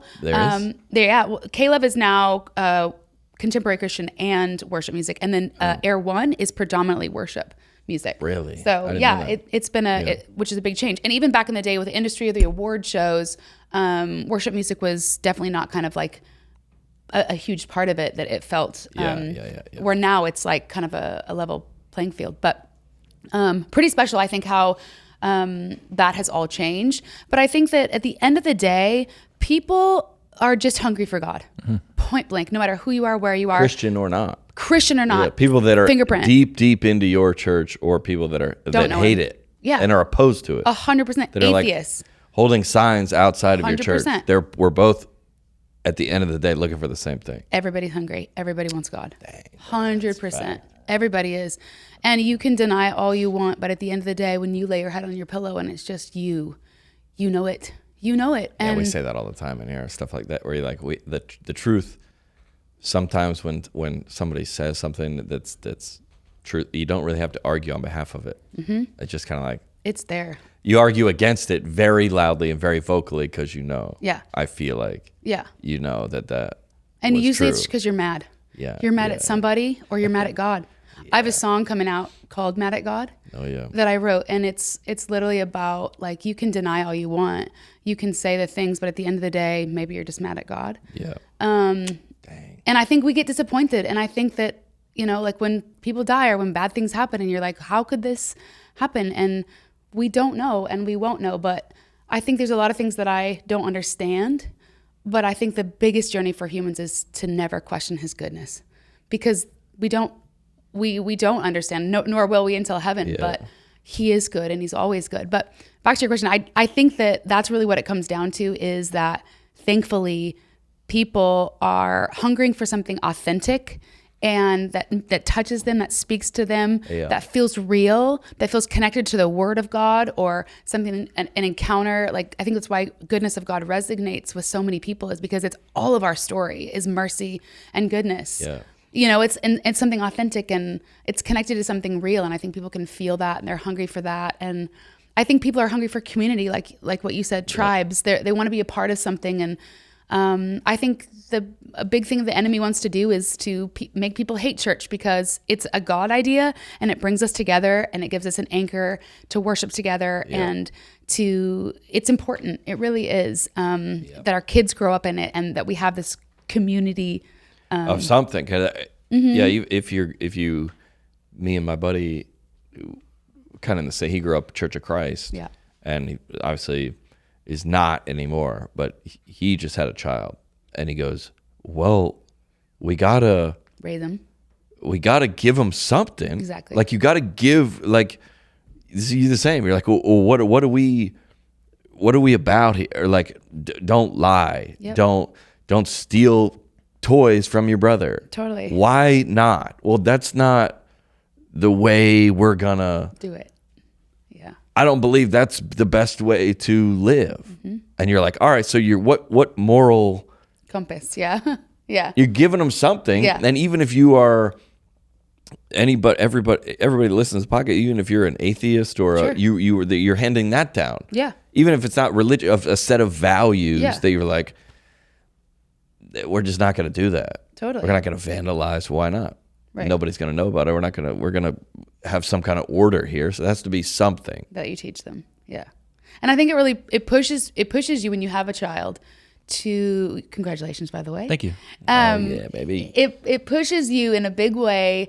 I think you can kind of skate around, what you believe and what you do and who you are in a big way, but even when you're married, especially when you're single. But when you get to this point where you have a kid, you're forced to kind of go, who are we and who am I? And do I go to church? And do I, and I think that's the kindness of God that he gives us kids. I mean, in so many ways, like, that's what happens when you cuddle. It's right? the best. It comes shortly after normally. Yeah, it's definitely a great start. You'll get there. When you're older, we'll tell you when you're older. Thanks. Yeah. But it is. Yeah, it is. It's unique in a way that you do come in like contact with, like, I remember going to maybe it was 2021 or something. So when I got canceled, I was kind of like very, very like, I didn't go to church. I was very angry at the whole thing. Everything. So people would send me like letters and there'd be like Bible verses in them. And I was like, hey, thank you for thinking about me. But like, was your favorite. Yeah. Well, we don't have to address that. But I was you laughed. Yeah, I did laugh. Yeah. And you needed it. Yeah. It was medicine to you. That's a truly, truly wild text. Well, that's on the Patreon. No, I'm just kidding. Full access to John's phone on the Patreon for $7 a month. Wow. Wow. That you go, well, all right. I didn't. And then I was just kind of out on like, and I also, by the way, think God is confident enough in himself that he's like, that he goes, hey, that's fine. Sure. I understand that I'm not like, why aren't you? Or you take some time off of church to figure out. Yeah. He's not like, what, where he, yeah. Don't be that disrespectful to think that he's like, where are they at? Yeah, totally. But I remember my friend Anna Wise band, she's friends with Lauren Daigle. And we went to the show at Bridgestone. And that was the first, probably in like 3 years that I go, oh. Right. And I just like sat there and I was crying. And I was like, some of her music is just like, and you're like, gosh, all these people in here together in the message of kindness, that he loves you, that he's 100%. For you, that he's wants your best. And you're like, and same with the goodness of God. You're like, that never really, and you don't see it until way later, but you're like, and I think anyone that has had that experience at any point in life, I don't care how like vocal you are against it. Sure. That's even a sign that you might be more, 100%. You might be closer than you think. Yeah. Or have to argue a little harder. Yeah. A little more vocal on TikTok about how your church was fired you. Or like, Because at the end of the day, like you said, you lay your head on the pillow. End of the day. And you go, man, we talk about that on in comedy a ton. If you go down to New Material Mondays at Zany's every Monday, if you go down and you go down to any club at open mic night, there'd be 20 comedians every night. There's going to be 18 of them that talk about Jesus. Wow. Not in a positive way. Sure. But they're somehow. They're again, they're laying their head on the pillow and Undeniable. Go, man. Yeah. And I don't, and I'm like, they don't talk about anybody else. Sure. No other religion. Yeah. No other being. Yeah. They don't talk about Allah. They don't talk about Buddha. They don't talk about Gandhi. They don't talk about Joseph Smith. They talk about Jesus, the man of Jesus. And all comedy is we're all trying to work these. Sorting it out. Yeah, we're all sorting it out, and hopefully we do it in a way that's relatable to everyone else because they're trying to sort it out too, whether it's politics or every human. There's no human on the planet that's not working through things and failing and growing and their relationship with God and death and the afterlife. 100%. Or Absolutely. what are we doing down here? I think that was honestly something that was one of the biggest parts of COVID that was wild for me to watch is I think at the end of the day, people were scared to death to die. And I think because Christians are not, people oftentimes, even if you are saved, because there is so much mystery in the future. But again, it comes back to like, if you know God is good and loves you and he's kind and he's fun and then you're not worried about it. You. I don't know what every detail of, after. Except the angels farting. But other than that. I don't know the details, guys. I think. I don't. Could be genies, just kidding. Once, I wouldn't even say death comes to your door, but reality comes to your door of humanity, then we're all looking around and going, and in these times of peace or whatever, you could just get up and go to your job or earn a paycheck and come home and you go to Myrtle Beach for 2 weeks on spring break or whatever. Right. It just goes and goes and goes. Life. And then Life is lifing. Something is got to be like, all right, what are we doing here? Yeah. But at the end of the day, I think that it's funny. I was driving into Nashville this morning and the "Life is short" is like graffitied on this huge wall over there. And sounds like a K-Love billboard. Probably was. It's for the fan awards. But it's an evangelistic outreach. But I think it's really true. Like, we obviously aren't promised tomorrow, and you can let life just take you away on the train and we get busy and we do all the things and you can avoid whatever you believe. But at the end of the day, like, you're gonna die and you're going somewhere. Literally on the way here driving this morning, my little That's boys. what you told your kids? Yeah, I was like, everyone's gonna die. And it's probably because of mom's driving. Mom's driving. Nice, as I'm passing the "Life is short." My bad. You got it. I should have let you have it. Cheers. Oh, great minds think alike. Listen. We're there in the back of the car and we were talking today and we were talking about that and like, because we were talking about coming here. Why are you going here? What are you talking to John about? And I said, well, I'm talking about Jesus and I'm talking about, heaven. And so we're talking and my little guy who's 7, he goes, yep. He goes, and if you know Jesus, you go to heaven. And if you don't, you go to the bad place. And I was like, well, there it is. The New Testament. Summed up the bad place. Yeah. So I was like, well, yeah. But I was like, but that's why we do what we do. That's why mommy and daddy write songs. That's why we go sing at the awards. Like, I'm explaining to him this week. That's why I'm on John's podcast. That's why mom wins a lot of awards. That was that's not what. What do you do if it is? Who cares? If like whatever that Bible verse or that famous story about you have to have faith like a child. Literally. It's interesting that he said that because when simple. you so simple and the more. Yep. You complicate it. Yeah, or you like I guess all the way back to when me and Caleb were driving home to Sacramento, listen to your music. You're like, whatever that was, or whatever that not even was is. Yeah. Whatever this is that we're like, and we are the most critical of or like the most. Sure. You like authentic. Yeah. I mean, any possible. We want to like. Sure. It would be within our. It's your job. Good for us to like be like inauthentic. Yeah, to be like we're gonna crush all of. And we made some jokes about Bethel when we were there. Yeah, because you would even make them like some of this is a little out there. Yeah. But you go, man, I sure can't. I can't throw this out. Yeah. Like, I'm talking about the whole faith community. What you feel, yeah. Because you go, gosh, dude, they're like, it just reminded me of all those feelings. It supersedes any human good or nonsense. Yeah. The presence of God. Yeah. The presence of God, the Spirit of God, when you are hearing it or seeing it or feeling it or you look at your fingerprint, you cannot deny that He's everywhere in everything. And more importantly, off the deny train, because that's pointless and just too much work, if you open yourself up to looking for Him and seeing Him, and like we do this really funny thing. This is like this is pretty wild and fun, and I'm gonna get clipped for this, I'm sure. And here we go again. This will be my third big. You're talking to the clip guys. Like, it happens right here. Clip guy is clipping. He's writing it down and clip. Just put this out and we will be viral. Yeah, thank you. Bethel is weird. You already got genies and farting angels. Yeah, John, bring more guests in who do the work for us. She even talks about prophecy. Yes, we got her. Do you want to edit this? We'll just give it to you. That's fine.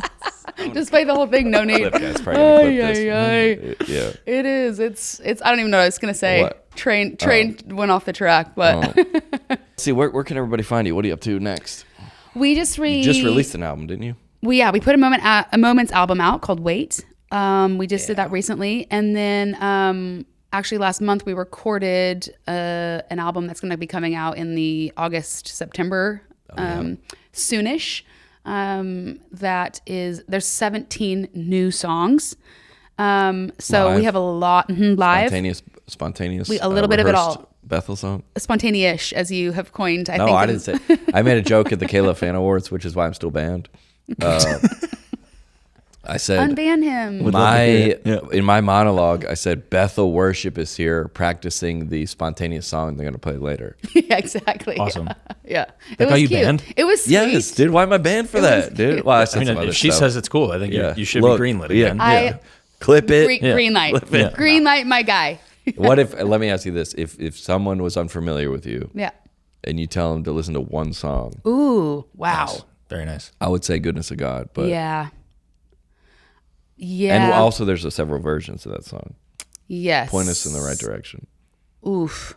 I'd say Goodness of God or Holy Forever. Which version?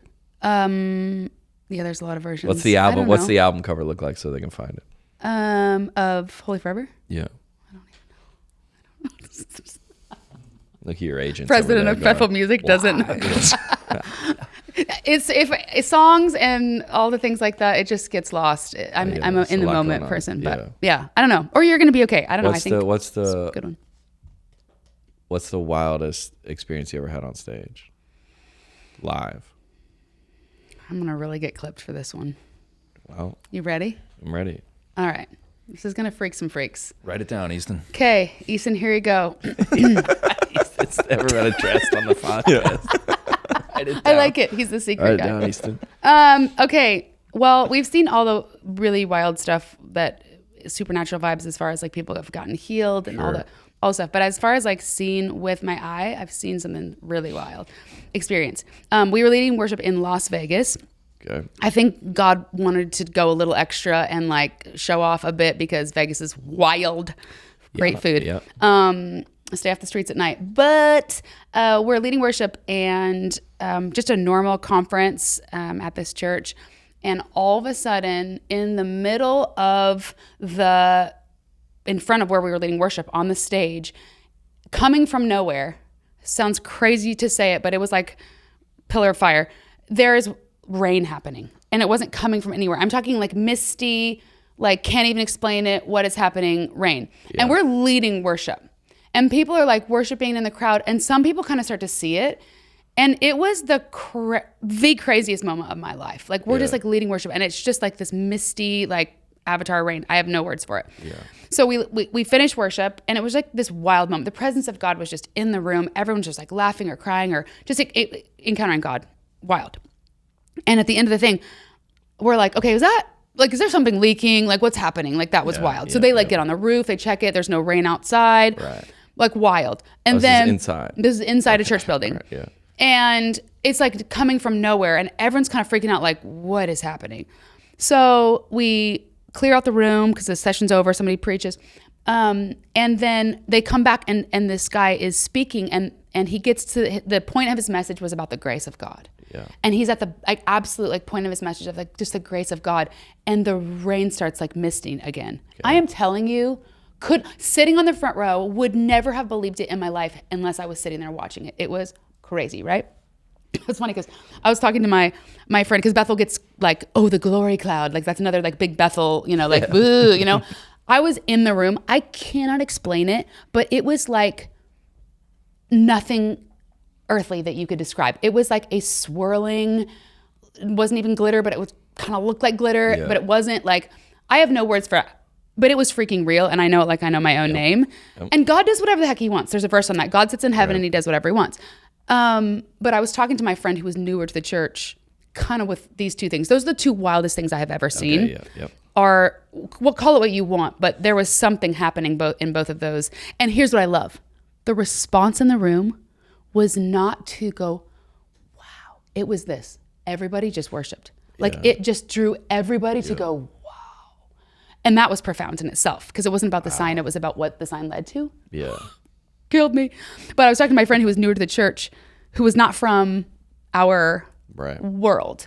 And I was trying to pastor the moment, you know? And I was like, you know what? I was like, I'm crying. I'm like, I don't understand this. Like it's like swirling around. I'm like, I don't understand this, but I love it. And the guy leans over to me from a really straight-laced church. He leans over to me and he goes, you know, the children of Israel probably didn't understand the pillar of fire, but it was there now, wasn't it? And I was like, touche, my dude. Dang. Well, you know? So I'm like, we don't pray for these things. We don't pray for these wild things to happen, but we're open to it. Like being open to it. Like, God, whatever you want to do, like, I'm not going to box you into. So really wild moments. But again, I love that it led people, including myself, to stand in the awe and wonder and majesty of God. And if something does that, I don't care what you think. I'm into it. And if you, well, I think if you were like, somebody would be like, no way. Like, but I think everyone at their core would want it to be real. Yes. 100%. Yes. That's what I'm saying. 100%. Like by default. You can't read your Bible and not think that way. You would be like, I wish I haven't seen it, or I'm critical. Like you want to be vocally critical about 100%. It. But like, I think everybody would be like, I would like that to be true. And oftentimes people are critical of it, especially leaders, because it's not happening in their church. So how could it be God? I like how shouldn't be here. She's like, listen, Bethel gets a lot of a reputation of being out there, and I don't know where that comes from. So let me tell you this story about the glitter rain. Wait, what? Listen, I don't know. Say what? I don't know where people are getting these ideas. Okay. Wild. Now, that being said, let me tell you, do we have an ecosystem in our sanctuary? Yes, we do. We definitely do. Yeah. So what? Yeah. I mean, well, that was in Vegas. The other one was in Bethel. So apparently, it's not just Bethel. I don't know who's perpetuating these ideas, but listen. But clip this. Though. Let me set the record straight. I love it, man. Life would be too boring without it. Yep. God's wild. Listen. He can do whatever. In your defense, listen, I don't want to speak too soon, but in your defense, when we came out to see you I want to say, when was that worship night we did down in Franklin somewhere? A few years ago. Yeah. You and Sheila did pray for me that I would find a wife. We did. Sheila Baldwin, who is married to Josh Baldwin, a legend. That did happen. Unsolicited, by the way. I wasn't like, please pray for me to find a wife. No, we just love you and care about you. Think you're a good man. We want you to cuddle someday, John. Mm-hmm. And you shall. Someday, man. Oh, Jenn Johnson, we love you. Come back and see us anytime. Anytime will. What an honor to have you. I'm happy to be here. Sure, it was a little weird, but on the net, it was a positive. It was a positive. You cannot be serious. On the net, it's a positive.